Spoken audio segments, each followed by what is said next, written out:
manusia pun bisa hidup dari situ. Semuanya bisa bergerak dengan adanya air. Wa yumditkum bi amwalin wa banin. Dan dia akan memberikan tambahan keturunan dan harta buat kalian.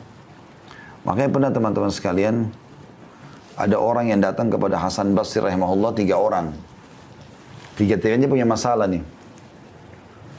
Yang satu datang mengatakan, wahai imam. Imam itu kalau kita kiai di Indonesia ya. Saya sudah lama sakit, tidak pernah sembuh. Sudah berobat sana sini, tabib ini, tabib itu, tapi belum sembuh. Apa saran Anda? Kata Hasan Basri, istighfar dan bertobat kepada Allah. Tapi yang benar, yang nasuha, yang tulus kepada Allah. Orang itu pulang. Masuk orang kedua. Dari sini perbanyak istighfar ya, kata Hasan Basri. Bukan cuma istighfar dan tobat saja pulang, enggak. Perbanyak. Lisanmu selalu astagfirullah wa atubu ilaih terus sampai engkau melihat jalan keluarnya. Dah, datang orang kedua mengatakan, wahai imam, saya sudah lama menikah. Ini saya sama istri saya, kebetulan sama istri datang ke rumah Hasan Basri, rahimahumullah semuanya. Lalu dia mengatakan, kami sudah 10 tahun menikah, belum punya anak.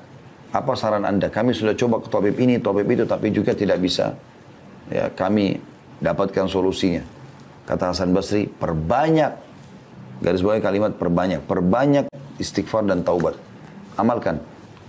Pulanglah orang itu. Orang ketiga datang mengatakan, wahai imam, saya sudah lama bekerja bertahun-tahun, tidak pernah kaya seperti fulan. Ditunjuklah orang kaya di negeri itu gitu. Orang itu di kota Basra ya, di Irak. Maka kata Hasan, dan saya sudah coba kerja ini, kerja itu, tetap aja begini keadaan saya sudah sekian tahun. Apa saran Anda? Kata Hasan Basri, perbanyak istighfar dan taubat. Waktu pulang 3 orang ini, berkata pada saat itu teman-teman sekalian, murid-murid Hasan Basri, ada dalam atharnya dikatakan istrinya bertanya, kenapa Anda cuma menyuruh istighfar dan taubat padahal orang-orang ini mungkin butuh sesuatu yang lain gitu. Maka apa kata Hasan Basri, tidakkah engkau membaca firman Allah Subhanahu wa taala tadi dalam surah Nuh itu ya, Nuh berkata kepada kaumnya, wa qul istaghfiru rabbakum innahu kana ghaffara.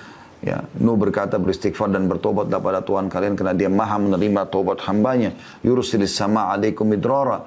Maka dia akan turunkan rezeki yang banyak dari langit. Wa yumbitkum bi amwalin wa banin. Dan dia pasti akan menambahkan buat kalian harta yang banyak dan juga keturunan. Jadi luar biasa manfaatnya. Imam Nawawi berkata rahimahullah, para ulama telah sepakat bahwa taubat dari seluruh perbuatan maksiat adalah wajib hukumnya. Wajib dilakukan dengan segera dan tidak boleh ditunda, apakah itu dosa kecil atau dosa besar. Nah, cuma bedanya teman-teman sekalian, kalau dosa kecil itu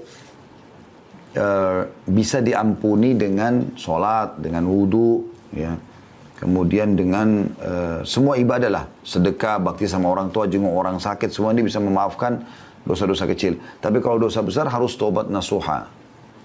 Artinya betul-betul kembali kepada Allah dengan tulus dan ikhlas. Imam Nawawi mengatakan syaratnya 3. Meninggalkan dosa itu seketika. Lagi zina berhenti, lagi riba berhenti, lagi bohong berhenti. Kemudian yang kedua menyesali. Dan yang ketiga berjanji kepada Allah tidak akan mengulanginya. Subhanallah, ini tidak sulit ya. Karena meninggalkan dosa itu bisa kita kerjakan setiap saat. Menyesal ini, kata ulama, semua orang yang buat dosa, Allah akan datangkan penyesalan. Allah datangkan penyesalan. Jadi penyesalannya itu semua muncul. Kayak orang habis berzina, orang habis menipu. Hilang itu. Muncul itu rasa menyesal. Sudah ada. Kemudian yang ketiga, janji sama Allah tidak akan mengulanginya. Maka akan diterima taubatnya insya Allah. Seperti itu. Kita tutup teman-teman sekalian dengan beberapa sabda Nabi SAW. Diantaranya, sesungguhnya Allah Subhanahu Wa Taala selalu membuka tangannya di waktu malam untuk menerima taubat orang yang melakukan kesalahan di siang hari. Dan sesungguhnya Allah membuka tangannya pada siang hari untuk menerima taubat orang yang melakukan kesalahan di malam hari. Begitulah terus hingga matahari terbenam dari barat. Ya, maksudnya di sini, terbenam, ya, terbit dari barat, sampai terbit dari barat. Hadits yang selanjutnya, Allah Subhanahu Wa Taala sangat gembira dengan taubat hambanya. Jadi Allah ini subhanallah tidak mau kita masuk neraka, mau kita masuk surga. Makanya dia sangat gembira dengan taubat hambanya. Dan kita tutup dengan ini teman-teman sekalian insyaAllah. Kata Nabi SAW, Allah lebih gembira dengan taubat hambanya dibandingkan seseorang di antara kalian yang membawa seluruh bekalnya di atas tunggangannya.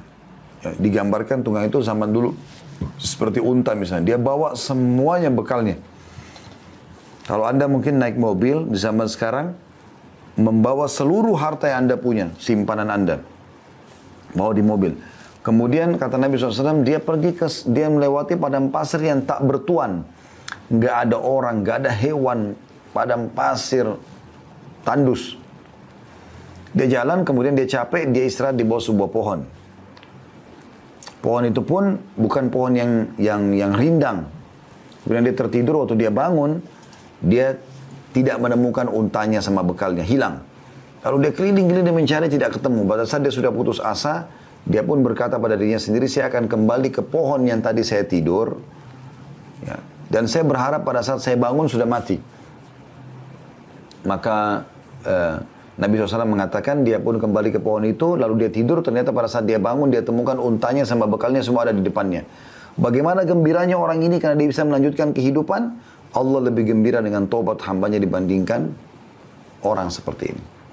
Resep ini teman-teman sekalian, curhat dengan Allah Subhanahu wa Ta'ala dan bertobat dari dosa-dosa, dipastikan keduanya insya Allah dan masuk dalam judul kita akan menjadi penyebab utama semua urusan Anda dimudahkan oleh Allah Subhanahu wa Ta'ala. Allahu a'lam.